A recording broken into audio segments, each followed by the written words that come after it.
Hey everyone, welcome to Talking Tokens, a podcast focused on interviewing the best crypto founders, market players, and up-and-coming startups that are changing the industry every single Tuesday and Thursday. I'm Jacquelyn Melinek, your award-nominated host and former senior crypto reporter turned entrepreneur, and I'm excited to be here with you all. Now, let's get into it. Today's guest is Will Nuelle, the general partner of Galaxy Ventures. Galaxy Ventures invests in a number of projects across the crypto space in early stage investments, ranging from protocol layer infrastructure to DeFi applications and more.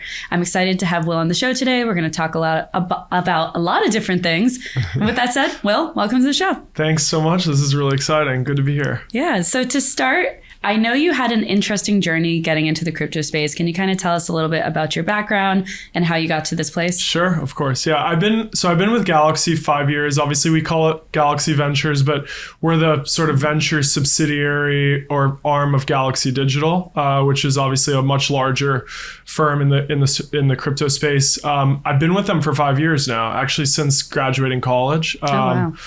So I spent, I really had just kind of jumped into the industry right from school. A lot of folks, they come from a different background and they got excited about crypto and then they came in. I haven't worked in another industry, so that has been interesting.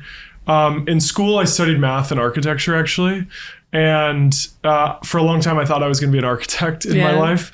And about in my junior year of college, I said, okay, well, I actually am really interested in crypto. I'd been kind of interested in it since high school. I'd been a programmer since high school.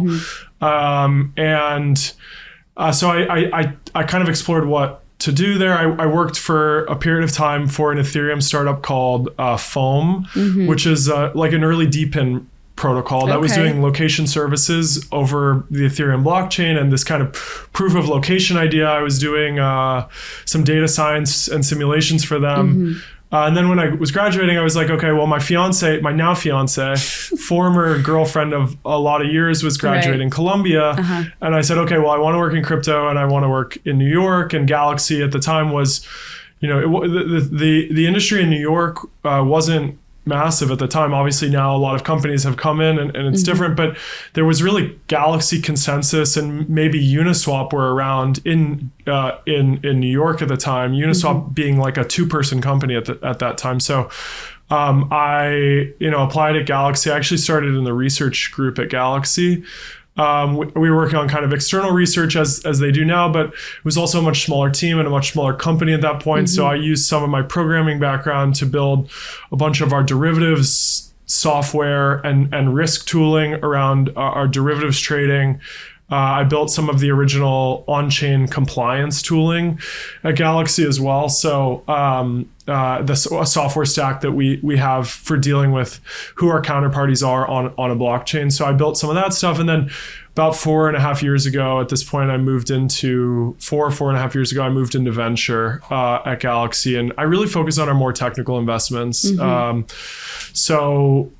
Just where layer 1s, layer 2s data availability are kind of making, improvements. I did our Celestia investment. I did our Axelar investment. I did our Gelato investment. My first investment actually was this kind of interesting structure with NewCipher mm-hmm. called their WorkLock program. I did our Athena investment recently. And so I've been able to just kind of from a relatively just a couple of years work with some of the coolest companies in the industry, mm-hmm. and it's been a real pleasure to work at Galaxy and kind of use my background to those ends. So that's my journey to where I am now, and it's been fantastic. There's from my perspective no better place to work in the industry than Galaxy.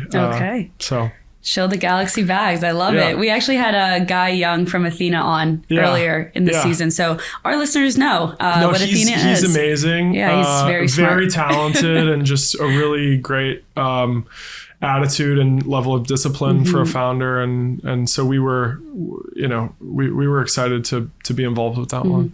I feel like getting into the VC space is kind of difficult, and you did it basically straight out of college. You did research first for a bit, but what made you want to focus on investments, and how did you kind of like go down that route? I'll give some credit to the guys who, when I was in school, I never anticipated being in venture, to be honest. I was always more of like a kind of researcher and just liked getting my hands dirty and analyzing things and getting deep on different projects and ideas. When I was at Galaxy, the first year I was there in research, I was doing a lot of work on like why Ethereum couldn't scale in particular, and like analyzing how information moved between inside of the Geth client, right? So how different state access was bottlenecked, and why Ethereum could only do 15 transactions per second. You couldn't arbitrarily increase it. And so that a lot of that research led me to be quite close with two guys who were working on the team at the time, John Cole and Michael Jordan. Not the Michael Jordan the basketball player. Right. No, he was advising. No, I'm just joking. No, Michael Jordan, who now started a firm called DBA. And I became close with those guys, and they kind of just pulled me in because I was working on some of the more technical stuff. We were looking at layer 2s at the time and analyzing different DeFi protocols and et cetera. And so I kind of fell into it at the time, and it was early 2020. When I started kind of working with them, and we were analyzing different like strategies. DeFi was just taking off at the time, and so it was an exciting time to be around. And we were making slightly smaller investments at the time, but obviously the way the market went, especially into that fall, some of those investments performed really well. We invested in 1inch around that time. We invested in Gelato's first round around that time. We were one of the first, or we were one of the investors in Centrifuge around that time. And so, and the market just there was definitely some tailwinds. And so then I kind of fully transitioned over about halfway through that year into the venture team. So yeah, it was kind of a luck of the draw situation getting into venture. But it's, I find I'm really interested in in that work. It's just super intellectually stimulating, looking at a bunch of different projects, trying to support founders, and also understand how different technologies are going to sort of progress over a couple of year time horizon is for me really fascinating work. And I like doing a little deeper research and then turning that into investment insights as much as possible. So it's great. It's I kind of got lucky falling into venture from a research role, but it's definitely suited to my skill sets, I think. So we'll definitely talk about your research, because I know you've put out some reports, but on the front of investing, you obviously get a million pitches, decks, etc. What do you look for in founders and startups? Like, what really stands out to you, and how do you kind of determine, okay, this is something that we want to invest in? Yeah, I think it differs between the equity side and maybe let's call it like the network side. On the equity side, we're looking for things that can be real, like real businesses. And, in general, maybe high level, we try and be as thesis driven as possible, where we're setting out what we think are some interesting areas to invest in, and trying to find category leaders in that direction.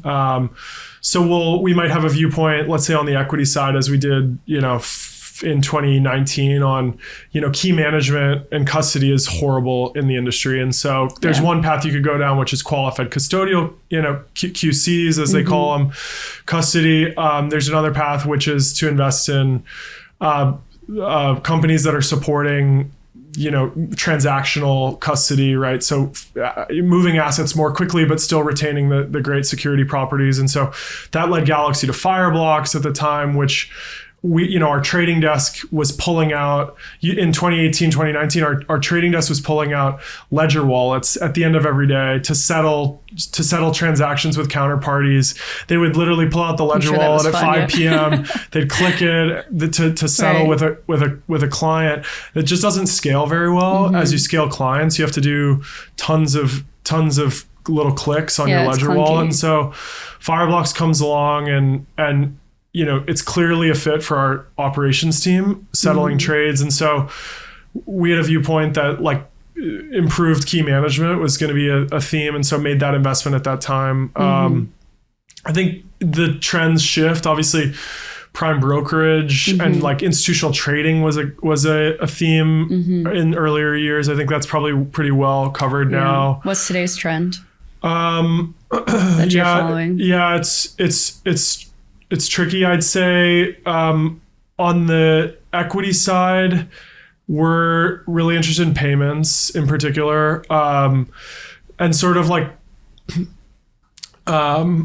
technologies that make payments easy across borders, but aren't actually the stablecoin layer themselves, but one layer above that allows corporates to tap into that. So maybe more like real world use cases of blockchains. Now we're getting into like actual product, cases of product market fit. And when people ask where are the use cases, like that's what we're looking for. I think, on the equity side, focusing on payments. I think also quicker transactional key management, stuff like that. I think on the market structure side, we're pretty covered. I think maybe some interested in, let's say, FX around stablecoins and conversion of stablecoins into different currencies, not just like Euro stablecoins or something like that, but conversion of USDT liquidity into actual euros or other G7 currencies. We think is going to be an interesting area. I mean, as you know, I was at ECC in Brussels the other week, and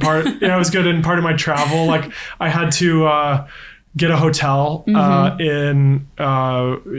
before I went there, and so I looked at the FX like on my personal debit card, and I looked at the FX cost that I was charged after the fact, and it was like a $250 or something for the night for the hotel room, and it was I paid $6 or $6.50 in FX fees, which is just shy of 3% FX rates, which is insane that people are paying that. And so I think stablecoins will continue to iterate in this area, and so looking for solutions to some of those problems, as well as some of the banking, kind of like banking as a service payments platforms, is definitely an area of focus for us. Asset managers focused on tokenization, like verticalizing into the tokenization layer, is a super interesting area on the equity side as well for us. I'd say maybe to transition and talk a little bit about what we're looking for on the more network side. Novelty, like the profiles are very different. On the equity side, you want to see people who can build and scale businesses, right? Because the exit's going to come from you eventually scaling, your business to generate, tens of millions or hundreds of millions of annual revenue. On the network side, it's, I think, pretty projectable up front if something is novel. Like these are all public, kind of open source public goods. And so you want to see stuff that moves the open source community forward. And so often novel layer 2 blockchain designs, novel data availability designs, novel L1 designs are obviously always interesting. But even then, novel DeFi protocols, right? Athena was very novel when it was launched. So it's a little bit more projectable when you're looking at a white paper and you see a really talented and technical founder and they've come up with a novel idea, and it's just about implementation into the public domain. It's sort of what we're looking for, and it differs on each side. So on the network side, hyper technical, like sometimes PhD, master's level, or really strong STEM bachelor's founders. And then on the equity side, we're looking for business builders and scalers. And so it's a slightly different profile on either, but generally, good communication in both cases matters a lot.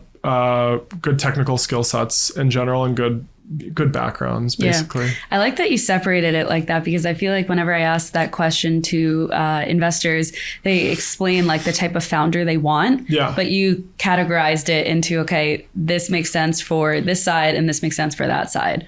Because it's very different in that sense. And of course you want like good characteristics in a founder, but there's also other things at play.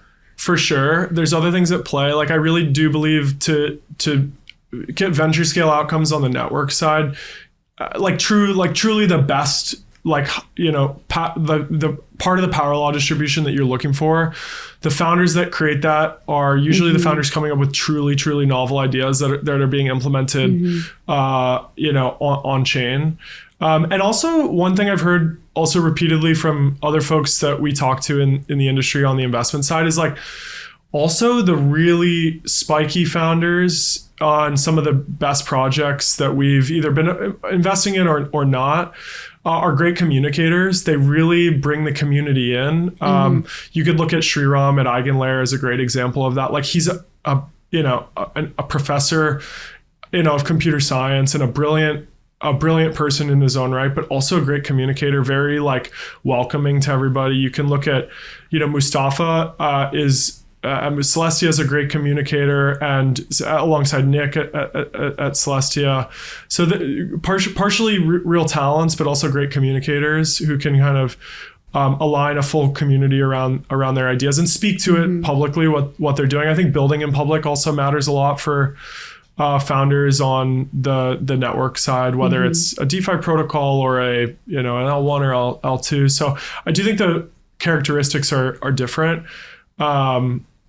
And then on the equity side, it's more internal. I mean, you have to communicate externally to some degree, but it's just about building your business, and that's about building great relationships with your clients and selling directly to new clients, and communicating well internally with your team and getting the team to believe in you, and so all of those things contribute to being slightly different between the two categories.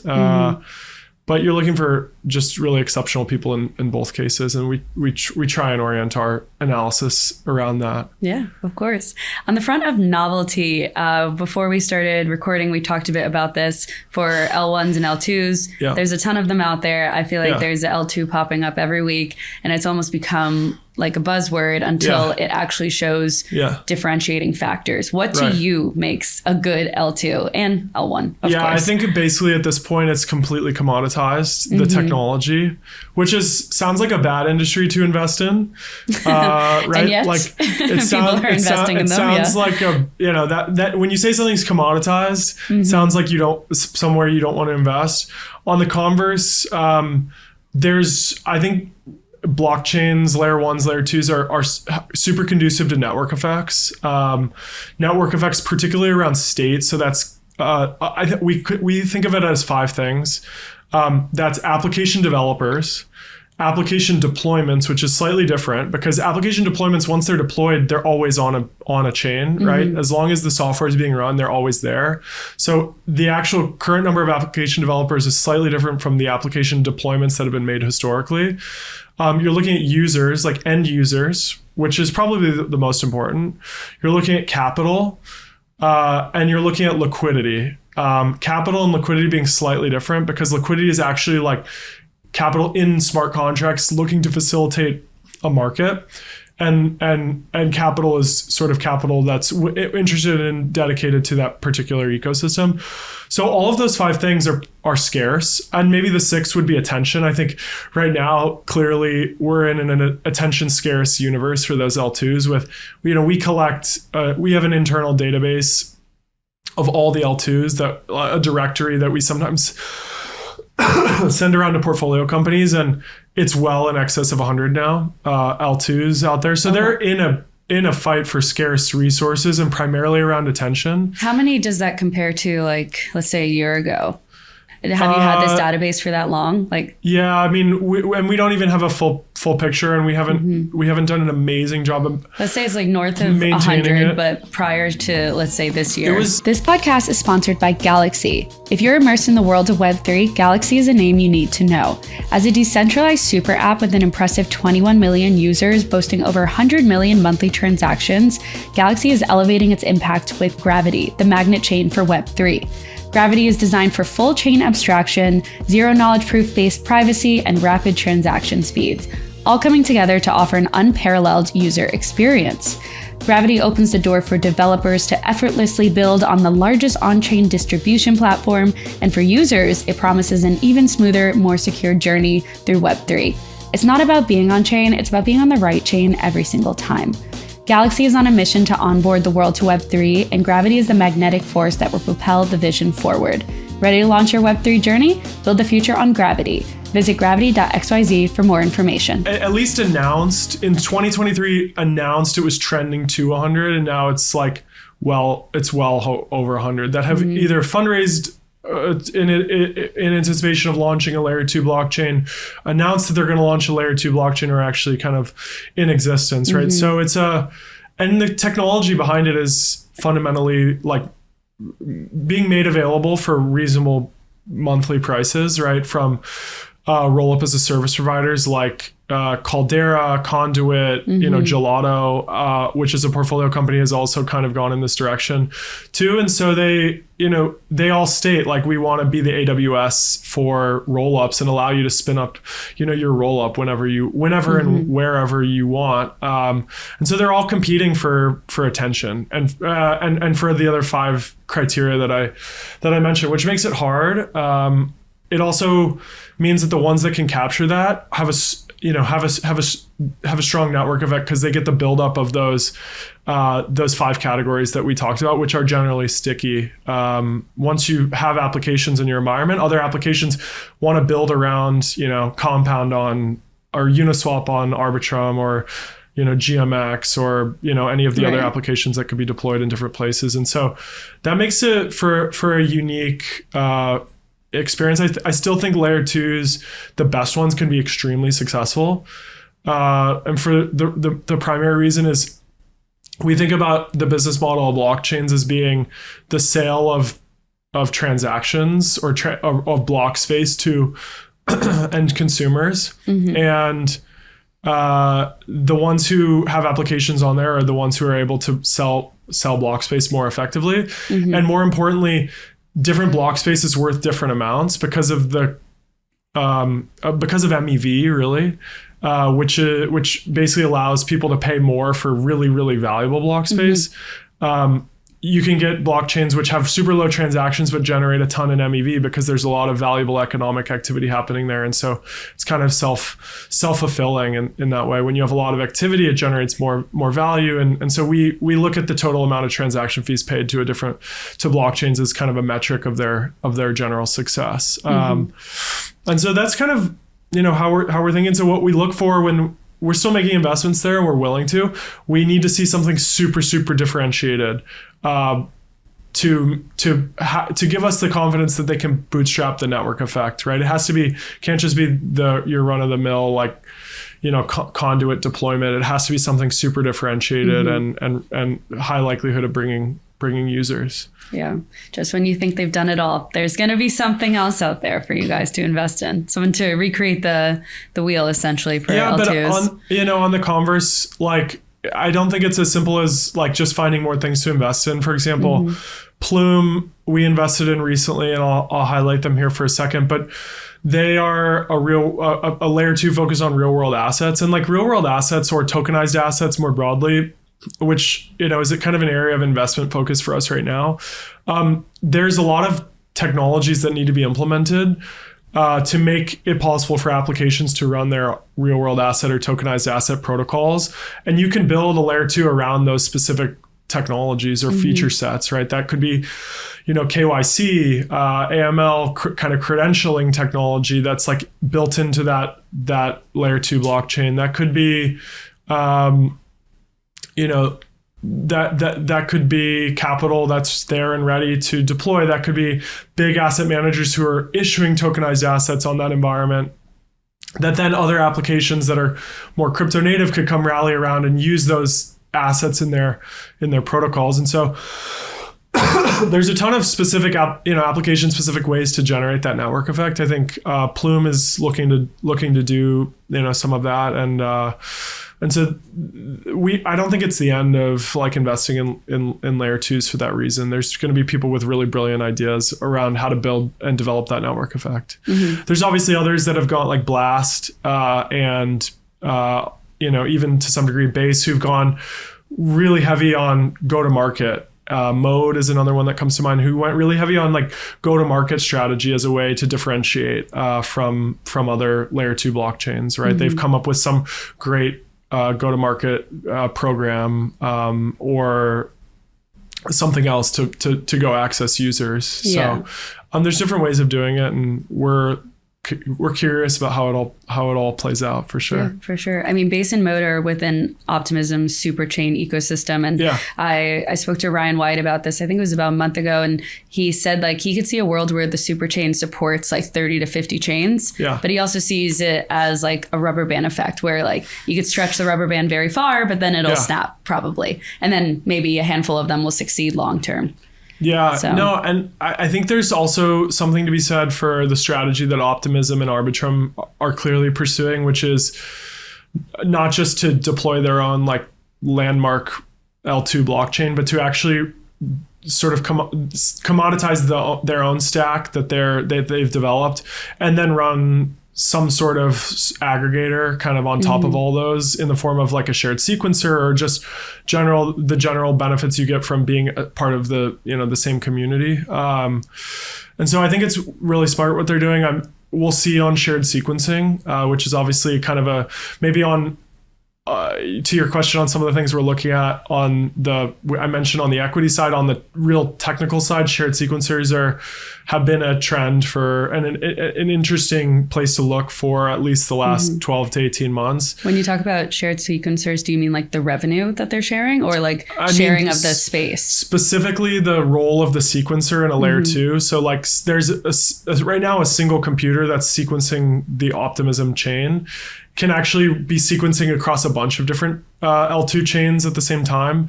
And once they do that, you get the benefits of potentially combining MEV across those chains and creating sort of like more MEV out of those combined chains than the individual aggregates or the individual aggregates of that ecosystem. So there's some value to the shared sequencing, kind of all these L2s being in the same community, essentially, that we haven't really seen yet. I think there's still some open questions. For example, why, if I'm an L2, would I give my transaction fees or sequencing ability, which is obviously a really valuable role, why would I give that to somebody else in the market, right? Yeah. Like an Espresso and et cetera, et cetera. Espresso has some other interesting ideas around auctions and reserve pricing that allow them to only capture the sort of excess value created by Espresso itself. So we're looking at all these things, and there's no right way. I could see also the single L2 path, sort of no community, using your own stack or building your own stack to a very specific application could be an extremely valuable use case as well. Yeah. Well, I got to give you credit. I think you have mentioned the most crypto companies out of any guest I've had on a show. Okay, well, that's what we're impressive. What we're here to do. You're giving real examples here, and we appreciate that. And they're not all portfolio companies, to be clear. No, I know that. Yeah. I know that's very impressive for sure. You talked about Blockspace a bit, and I know you wrote a blog post on that back in the fall, and then more recently in June of this year. We kind of touched on it briefly, but you've done some research there, and I'm curious if you could kind of share with our listeners who haven't read it yet. Yeah. Obviously, go check it out. But why focus on that? What do you really see as the value prop here for Blockspace and it as a business model?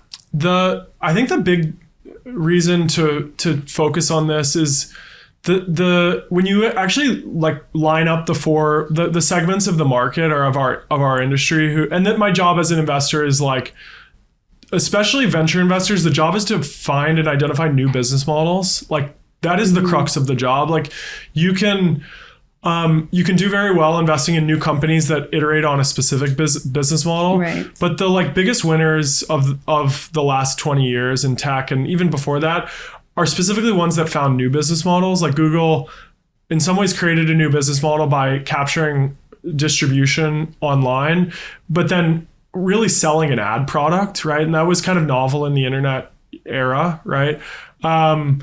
And many others obviously were completely iterating at the business model level. And so one of the interesting things to do as a venture investor is not to think on a specific company level, but to think on a business model level. And so when you line up like the 4 categories that I think have real enduring product market fit in our industry right now, that people like business models that are kind of repeatable, it's not pie in the sky idea, but actually like if you build this and you can generate real like economic surplus revenues, but also long-term like cash flows, would be exchange. So the exchange of assets. So like actual CeFi exchange is obvious, but that also includes DEXs. Right. This also to some degree includes NFT marketplaces, right? Any sort of marketplace or exchange, I kind of throw in this like transactional bucket. The second is software businesses. So these are like SaaS businesses like Fireblocks, Alchemy to some degree. Some of the data companies are like selling data as a service, right? And doing well on that basis. So software businesses, this kind of second category. The third category would be what I call net interest margin businesses. This is the combination of actually two different businesses, but this is stablecoins and also lending businesses. And why I put those in the same category is stablecoins are basically taking into, well, I don't know how much I want to, I'm analogizing here, so don't take this as like exactly what they're doing, but they're taking in deposit and they're lending it out. Stablecoins lending it out to the government, but then they also have this additional digital product on top of it that's like not a bank account. It's very specifically a different product than a bank account, but it is a digital coin where they have some incoming deposits where they either do or don't pay out an interest rate, and then they're earning interest on the back end. And then also lending businesses like Galaxy does, which is we lend out at an interest rate to counterparties or clients of Galaxy, whether that's market participants or miners, or Genesis was also doing this notably at the peak in an under collateralized fashion. So there's other business, and Compound and Aave being decentralized examples of this business model. So I kind of lump them all into the same category. Stablecoins are the largest in terms of revenue generating in that category. And then the fourth business model I actually see like working at scale is the sale of Blockspace, right? Like users are paying, as of 2023, they paid about $3 billion to consume Blockspace, right? So that's a real business model, right? Software I have kind of pegged at about $1 billion a year in terms of revenue to consume crypto adjacent software services. It could be lower, but that's kind of like the finger in the air number. Exchanges are making well in excess of $10 billion a year in revenue.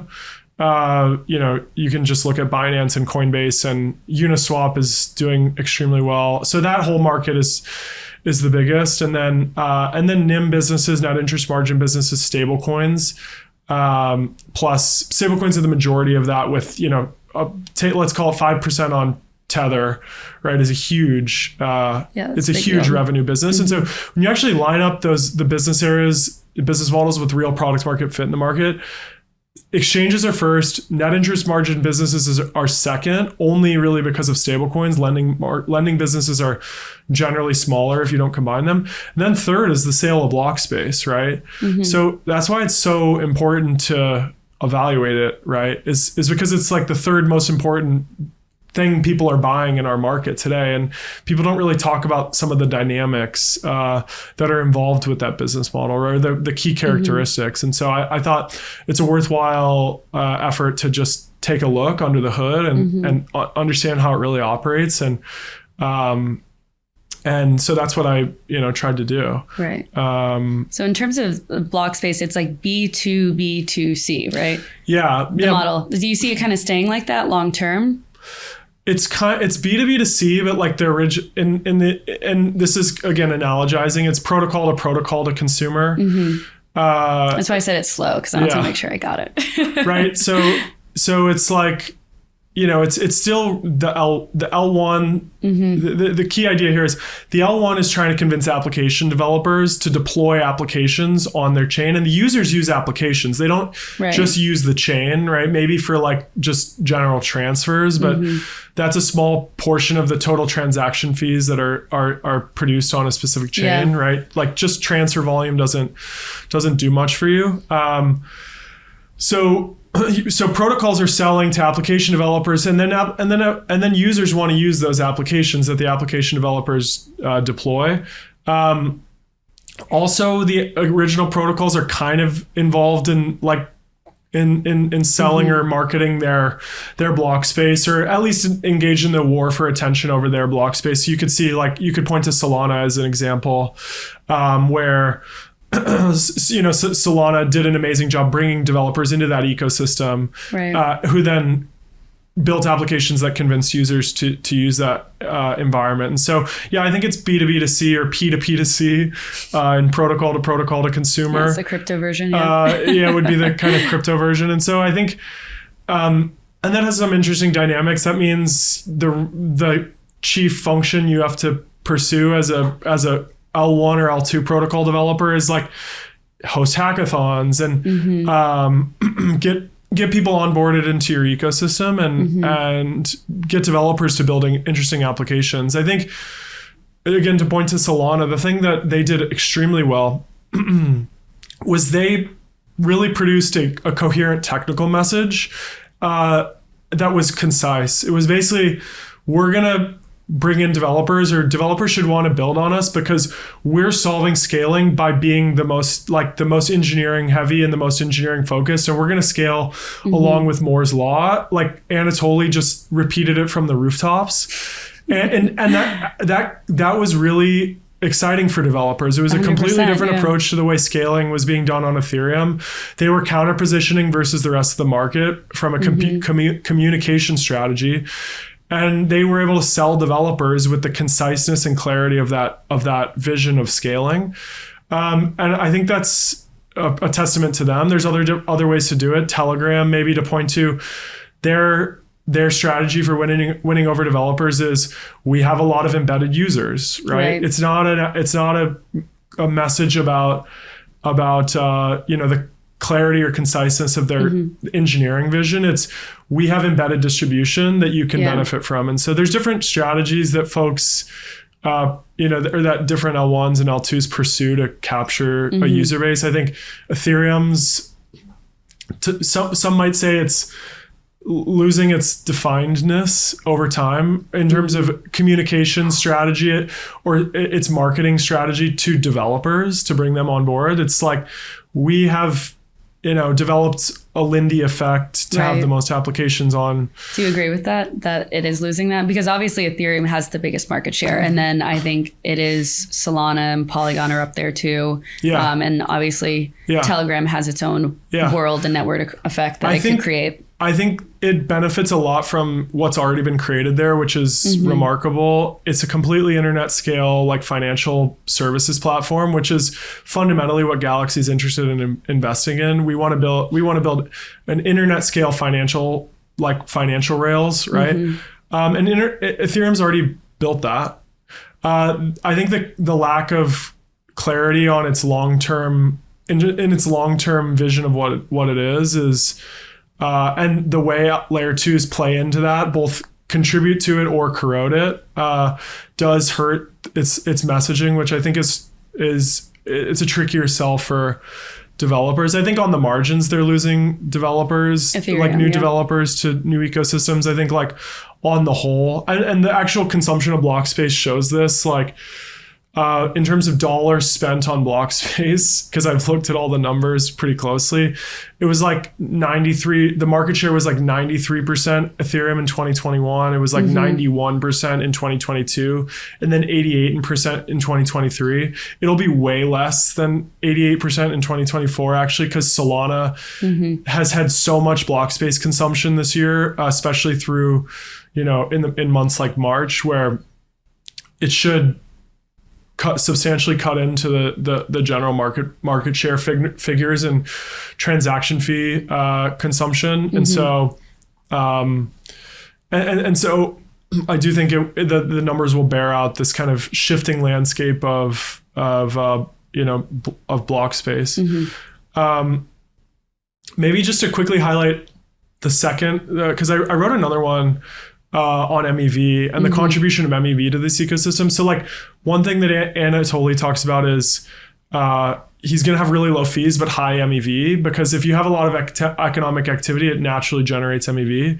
And so MEV is kind of going to be one of the long-term drivers of this ecosystem. So even if Solana has 1 cent transaction fees, if on in the more expensive cases, searchers, MEV searchers are paying more for that transaction fee space. It actually sort of shows up in the numbers and aggregates to that bottom line, which I think over time, as fees get lower, but MEV fees stay the same, it becomes an increasingly important part of the industry. And so I'm paying some attention to those numbers too, and how they work out as part of our general evaluation. No, finish your sentence. That's you saw me about to talk. No, please, yeah. For MEV, or maximum extractable value, which is what it's short for, what is like the biggest thing for our listeners to understand? Like, why does it matter for developers versus users? Obviously, it's important to these chains, but like, where do you kind of see it going from where it is today and in the future? How can it be extracted? Are you tired of clunky onboarding processes killing your dApp's user growth? Let me introduce you to Passkeys Wallet, enabling one-click Web3 onboarding. Built by Exodus and backed by 9 years of wallet expertise, Passkeys integrates seamlessly into your platform with just a few lines of code and can reduce churn and empower new users to start transacting without leaving your platform. Exodus's developer-friendly toolkit empowers users to create and fund their own wallets directly within your platform. No more drop-off at critical moments, no more seed phrases, extensions, or complicated registration flows. Users simply log in with biometrics for a smooth, secure experience, helping builders retain users and boost engagement. Be among the first to experience the future of crypto. Access Passkeys at passkeys.foundation for more. So MEV, the key idea, just to maybe reiterate for listeners who are unfamiliar, every economic transaction, in particular swaps, but also lending, liquidations, and other things, like produce these kind of imbalances on chain that some sophisticated player with good infrastructure and technology can identify, and they can submit as like a riskless arbitrage profit almost. It's historically been theorized that like miners first were going to capture all that MEV. It was originally miner extractable value, and then transitioned as Ethereum changed into the proposers and validators would capture a lot of that. Historically, it's been thought of as a destabilizing force for blockchains. Like it's agreed upon that MEV will exist as long as there's economic activity on these chains. And we're also thinking like long term, as you bring more financial services on chain, the amount of MEV created is just going to go through the roof, because the amount of arbitrage is going to should asymptote toward the amount of profit that like the high frequency trading firms capture in aggregate annually. And it matters a lot because we thought it would be destabilizing for blockchains, but it's actually, for example, it contributes decently to the staking rewards that validators capture. So it's like a really ingrained part of the ecosystem in terms of the cash flow that gets generated. Ultimately, the chains or the validators themselves are capturing a lot of the value because the searchers are paying additional amounts to touch that transaction or that bit of information on chain. So it's a key part of kind of the ecosystem. I don't think it goes away. And from a layer 1 or layer 2 perspective, we just have to pay a lot of attention to it. Yeah, for sure. We talked about the Blockspace of Ethereum and Solana. Those are obviously very major players for that sector. But where do you kind of see other chains like Binance's BNB or Polygon or Avalanche or Optimism, Arbitrum, etc., playing a role in this? Do you think they'll continue to gain market share as well, and it might just not be in like the same playing field, or how does that kind of play out in your mind? Yeah, I think it's tough to say. Like there's some venues or L1s or L2s who I just don't really have a great viewpoint into. Like Tron, for example, is being used to settle payments, like stablecoin payments globally for non-crypto use cases. Like I recently heard a really interesting quote from a founder of an African stablecoin business that Tether is more liquid in Africa or in different parts of Africa than the US dollar is, right? So like stablecoins are being used all across the world, and a lot of that is settling on Tron. On the converse, I've scarcely met like a Tron user, right? And so sometimes things are happening in markets which we don't have great insight into. Yeah, that's a fair And there's point. user bases that are there and are sticky long term that like are me as a investor sitting in New York City I'm not having great there. visibility into. I think Binance, again, I don't have great visibility into that ecosystem. I'd be open to learning more. I think in general, if we're right that long-term financial services starts to kind of come on chain more and more, which is Galaxy's kind of fundamental bet, is that the traditional financial system is going to come into the blockchain financial system over a 2-decade time horizon. That means we'll have more users than we'll have real block space, or at least for valuable block space. And so ecosystems that can create something differentiated will continue to reap the rewards from that. I think Arbitrum and Optimism have developed some Lindy effects as well.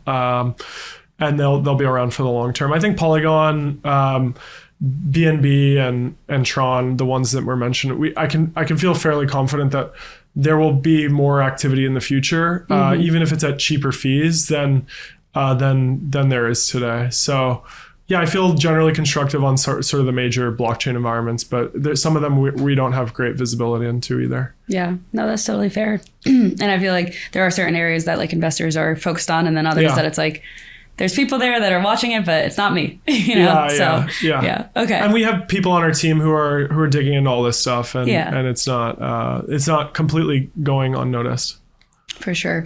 Before we wrap things up, Will, last 2 major questions outside of everything we've talked about. Yeah. What is something that we haven't discussed that you think our listeners should be also keeping an eye on in the crypto space? Yeah. I only touched on it briefly, but I'll say payments. I would. Everybody always asks, like, when we talk to folks outside the space, especially institutional folks outside the space, there's kind of a lack of interest in this, highly speculative, fast moving kind of ecosystem, part of the ecosystem. And there's a recurring question of like what the long-term use cases of blockchains are. And I think it's a reasonable and correct question. And I feel like from what we've seen at Galaxy, we can confidently say that payments using stablecoins are a legitimate long-term use case of blockchains that have secular product market fit and that will be around for the long term. And they have nothing to do with like the markets being up or down. It's really, especially this, maybe the beachhead use case is cross-border payments with stablecoins, where you move stablecoins on a blockchain from, let's say, US to Singapore, rather than moving, cash or fiat over Swift, which takes 2 to 4 days. I already talked about the ridiculous the FX. fees, The for a retail consumer, the 3% FX fees. Hedge funds trade FX for basis points or less, right? Like major financial. So I'm getting charged over 100 times what they are. Yeah. What hedge funds are and major financial players are getting charged. And so the use case is super, super clear. We're seeing companies that are now doing billions of dollars of annual payment volume, if not tens of billions, and probably aggregating to hundreds of billions. It's a huge use case. It's got secular product market fit with non-crypto corporates. And we're continuing to invest behind that category. I think that'll continue to expand. I'm hopeful as we find ways to tack on additional use cases on the back of that. So the use case stops going from fiat to stablecoins out to another form of fiat or back into US dollars and then out of the system. We find enough ways to keep that capital around to stay on chain, and then you can spend out of your on-chain account is really how you get the on-chain economy actually flowing. But from secular product market fit, that is what we're seeing. It's absolutely super clear. And the market that it's disrupting is the $200 billion a year in revenue that is accruing to bank balance sheets, right?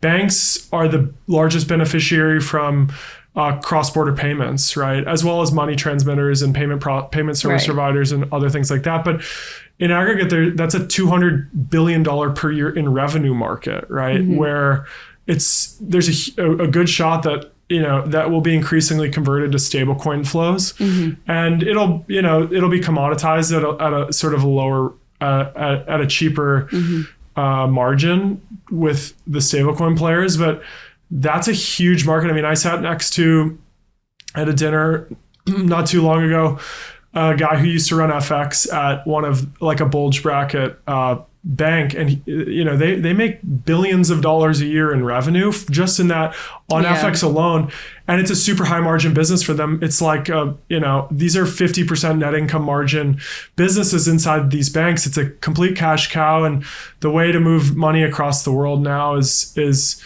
and settlement is just getting faster and faster with stablecoins. And so we're bullish there. And I think the question for us as investors and for Galaxy more broadly now is how do we convert that into continued adoption for things like tokenized money market funds, and what are the use cases there? But also tokenized assets more broadly. How do you convert that interest into like a real the proliferation of a real financial services ecosystem on top of blockchains. I think we built so much with DeFi and the financial programs there. Then if payments and then money market funds and then tokenized assets can be, implemented every 2 years and reach scale in a kind of sequential fashion, I think we'll be looking back in 5 to 8 years in a really amazing position and feeling great about where the ecosystem and the questions about use cases are going to completely go out the window. But again, these are all Series A companies, seed companies, Series B companies. So they're younger companies now, and I don't think the trend has been fully registered, but it will, I think, eventually be fully understood.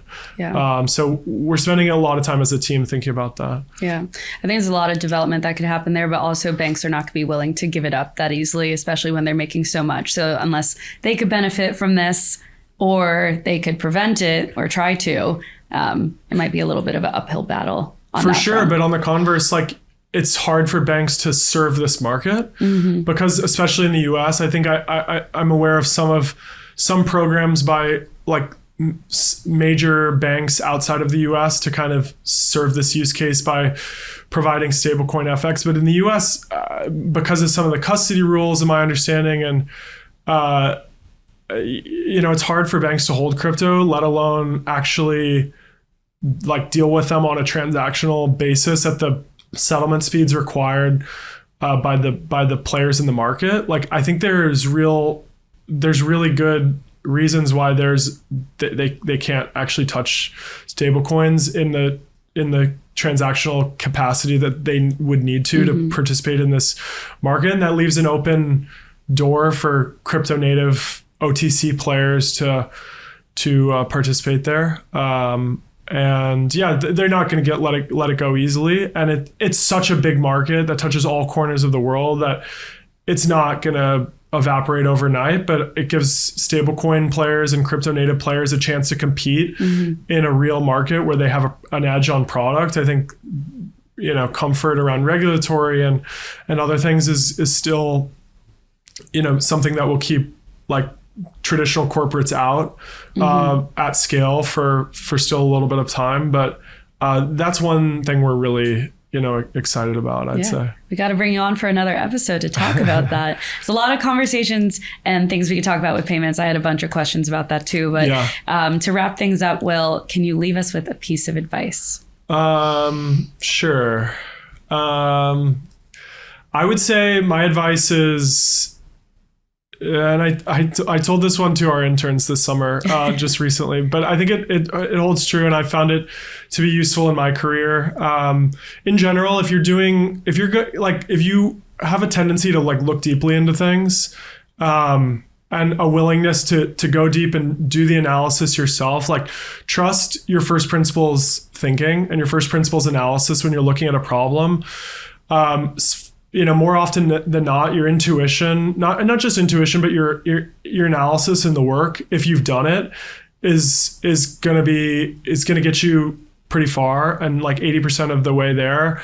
A lot of times you think, okay, there's all these experts, and why are they not seeing this or saying this? And like if other folks aren't seeing it or talking about something, then like it's invalidation of some trend you see. But if you're looking at the data or anecdotes or et cetera, and you're seeing something really interesting, and your first principles thesis is, or your first principles thinking is telling you that this is something real.